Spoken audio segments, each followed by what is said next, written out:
per year. In Japan, the expensive commodity is land, not technology. Because the system is multi-storied, land purchase is kept to a minimum. And full automation means that labour costs are low. It doesn't seem to be that popular yet, but the company that developed it is optimistic about the future and thinking even further out to sea, with plans for an auto marina that floats.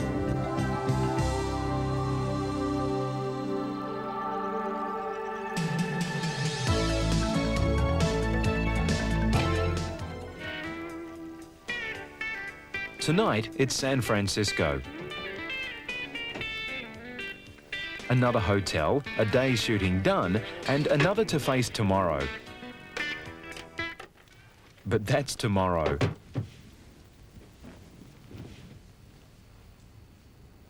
And when we're travelling on the road, there's nothing we look forward to more than a good night's sleep.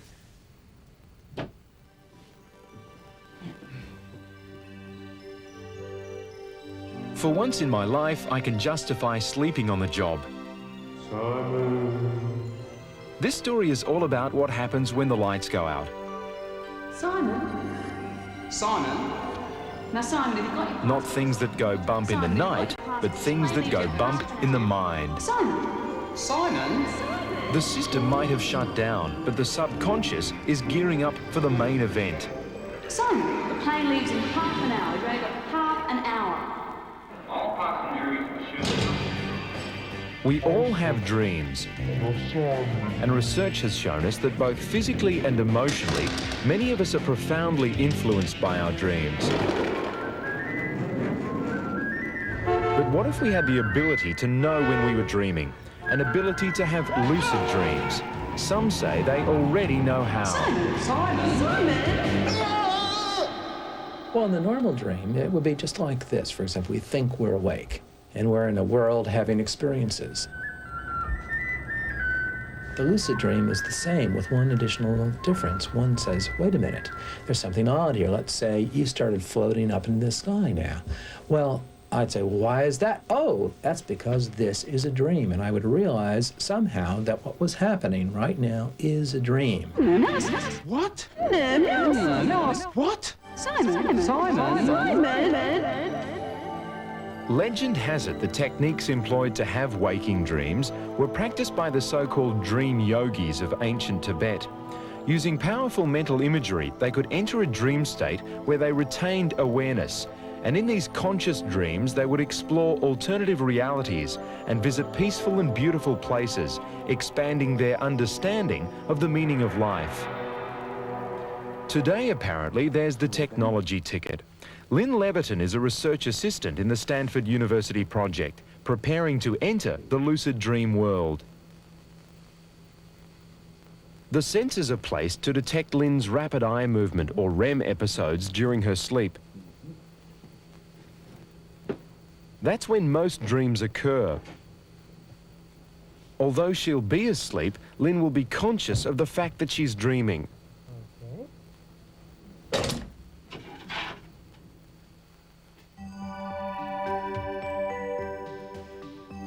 Lynn will be asleep for a full 8 hours in this experiment. During that time, she might have 4 or 5 REM periods and perhaps 1 or 2 lucid dreams. Like the majority of the people who get to sleep in this chamber, she's well versed in the art of lucid dreaming. If I have a problem or an interest, something I want to experiment with in a lucid dream, I can usually have one within a couple of nights. The initial hurdle was to identify when someone is dreaming and set up some way of contacting them in their dream state without physically waking them up. The first step in my research was actually to prove that it existed. And the way that we did that was making use of the fact that there is a very strong mind-body connection during the dream state, so that if in the dream a person looks to the left or to the right, their physical eyes actually move in the same direction. So I thought, I can do anything I want in a lucid dream. I can certainly go to the left and right and left and right. With Lynn asleep, we go to work. On the polygraph in the next room, we observe the signals from her brain, so we see when she's dreaming. Now now that we know she's dreaming, we're going to cause the light to flash.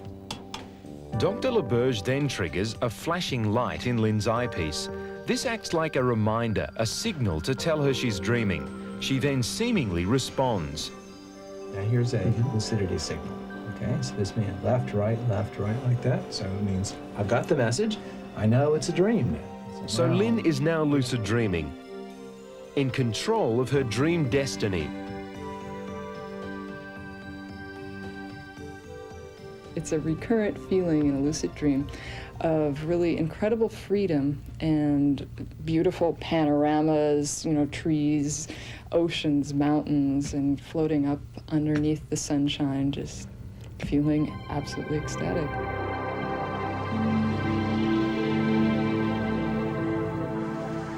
Just imagine a place where you can do anything you want, go places you've never been, and meet people you've never met.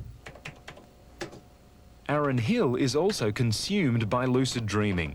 He too is heavily involved in the Stanford research. The team is concentrating on the physiological impact of dreams, the great potential that dreams have to help us, at the very least, confront our fears and possibly go much further.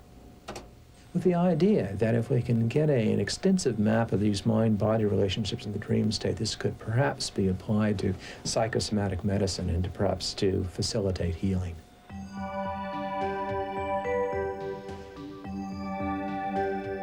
Dr. LaBerge says anyone can learn to lucid dream by practicing a routine before and even during sleep each night.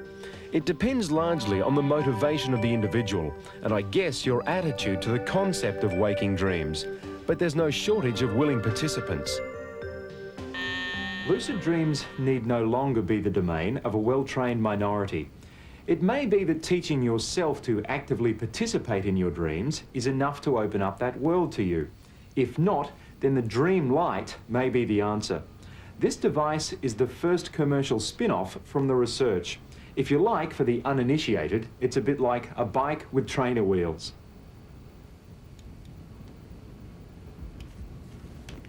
It looks bizarre, but the principle is the same as the lab. Sensors built into the eye shade detect when I'm in REM sleep. My eyes start twitching, the lights flash, and that's my dream cue. Simon, cue. Cue, Simon. Simon, cue. Because in dreams, there's many strange things that happen. But if you can focus on one particular event, like look for flashing lights, it makes it much easier. All too aware that this was my first time with the Dream Light, and indeed that I was being taped, I found it very difficult just getting to sleep, let alone having any lucid dreams. But I'm a vivid dreamer normally, with a good recall of my dream experiences, which means with practice I could probably have regular lucid dreams. Simon, don't wake up. Simon! Simon, cue. Cue, Simon. Simon, cue. For about 4% of the population, their nightmares are so real that the mere prospect of falling asleep each night fills them with dread. Simon, cue. It then stands to reason that we have much to gain by increasing our understanding of the dream world.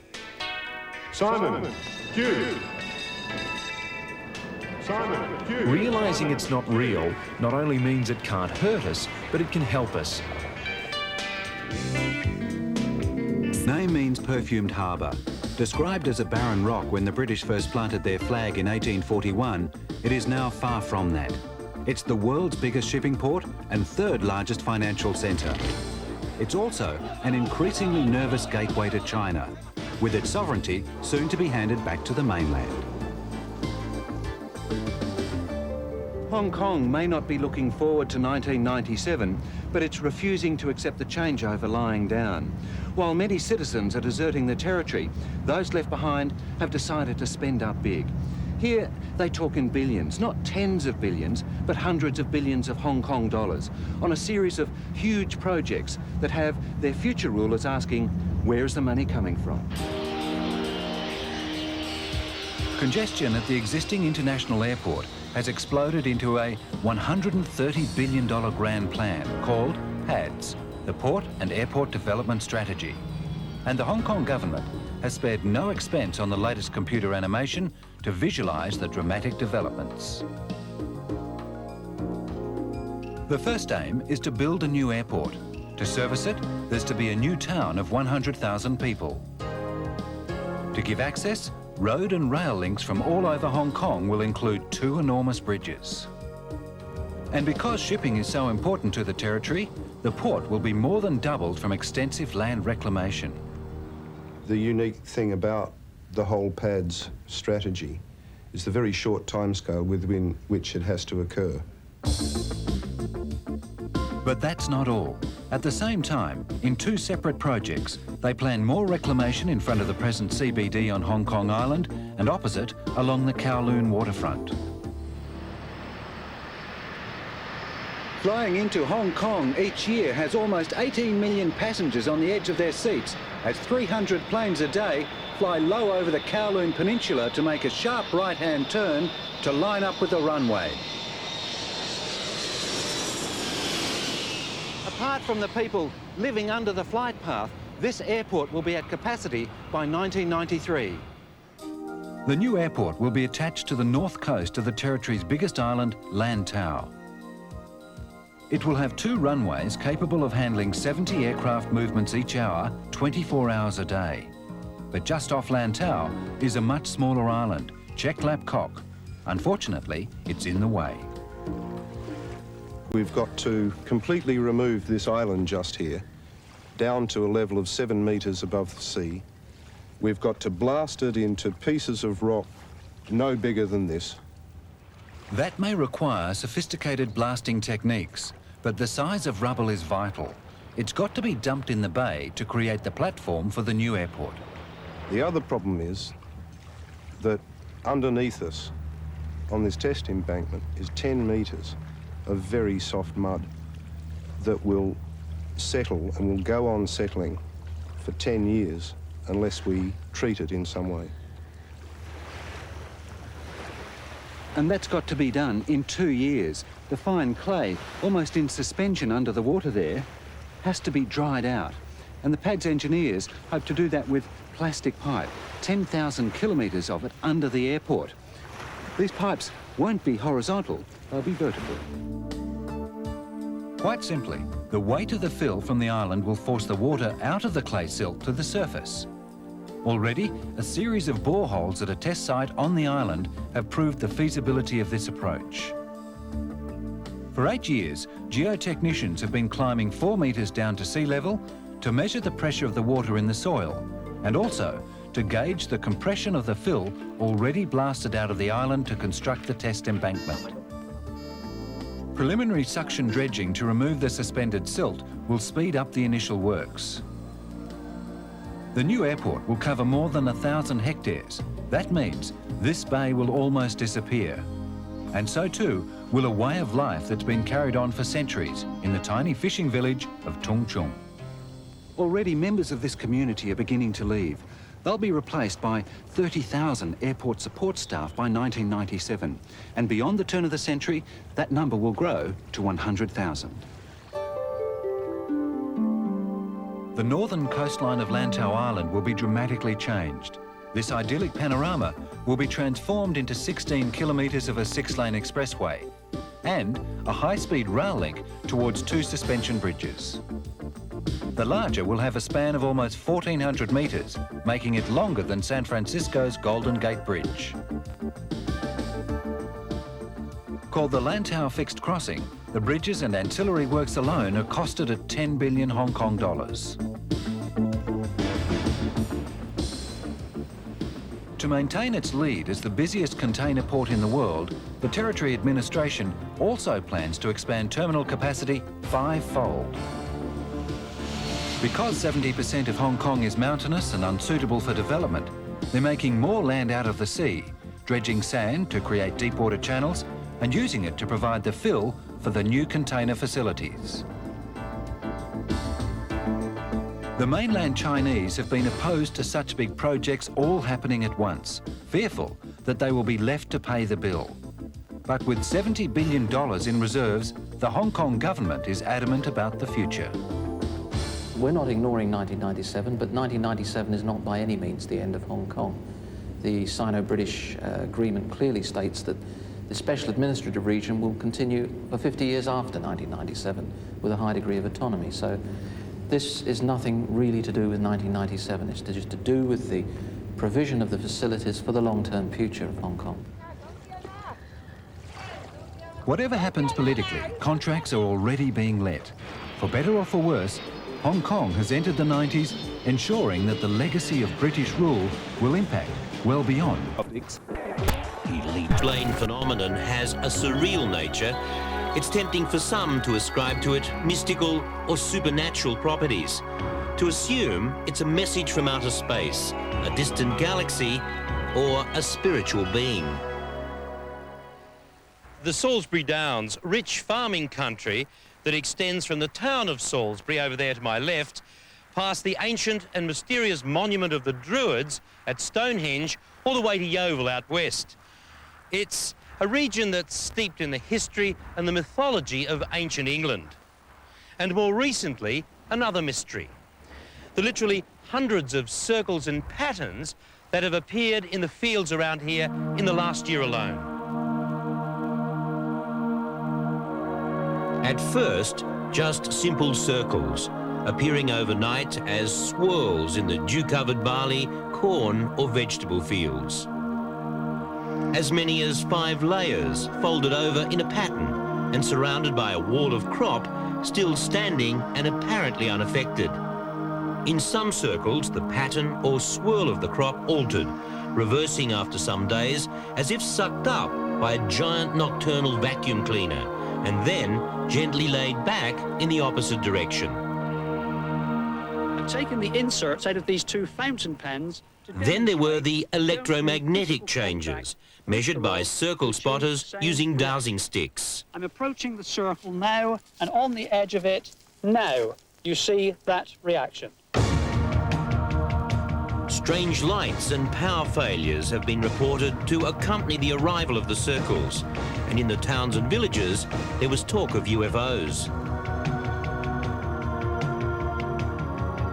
Then, in the late 70s, crop watchers noted a change. Not simple circles, but clusters of circles and forms carved with great precision. They called them pictograms, some evoking images of animals, symbols like Egyptian hieroglyphics, even the Celtic cross. Just as the scientific community was getting interested, and some of the brave were beginning to offer likely suggestions as to the cause of the phenomenon, a twist in events. You're looking at the 2 men that created them in 1978 and finished with them in 1991. That's all there is to it. Doug and Dave. Douglas Bauer and Dave Chorley, landscape painters from southern England, have admitted sneaking round the region, creating the circles, just for fun.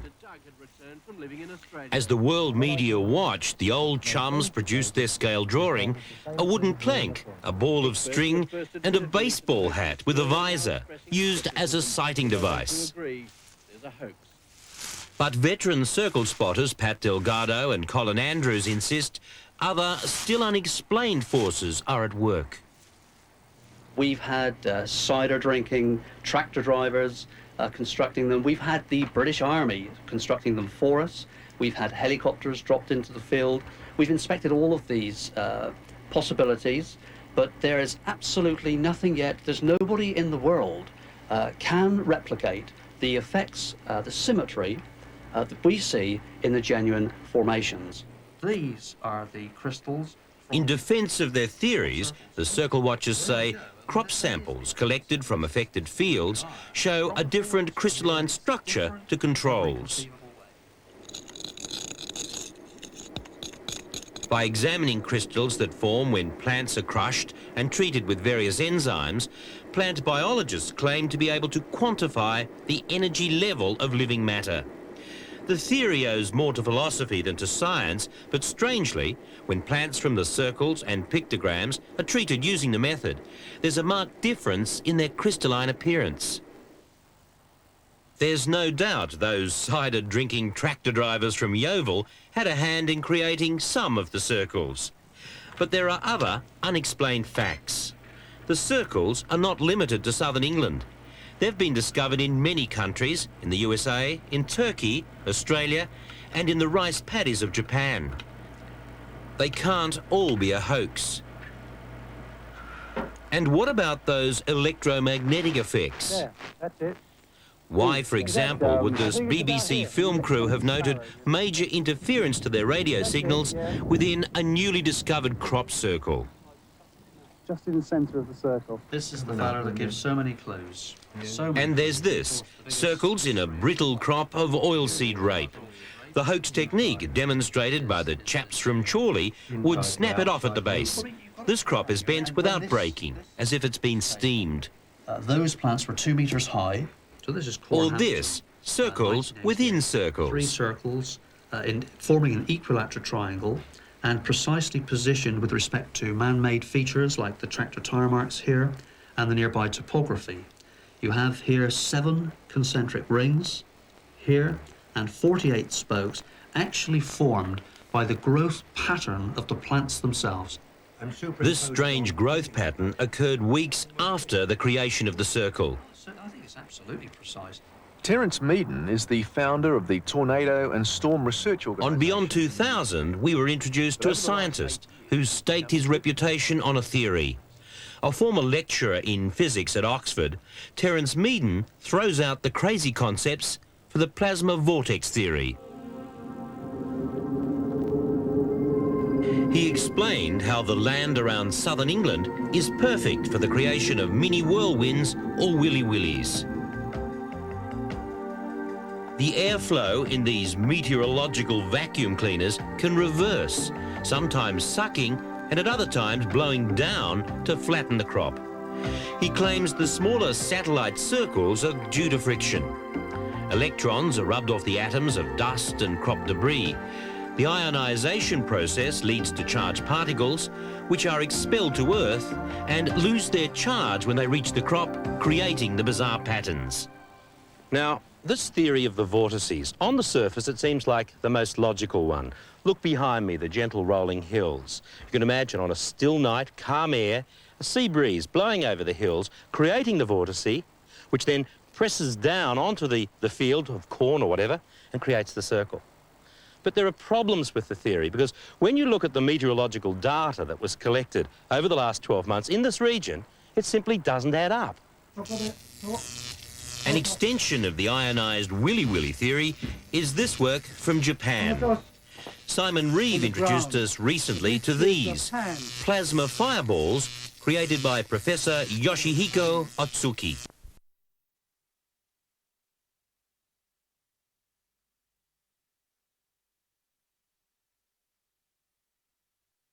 A creative pastime.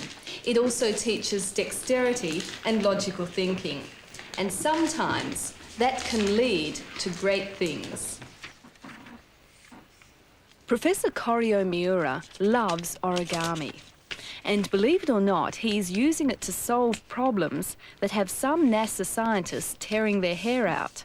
The problems of designing and packaging hardware used in space.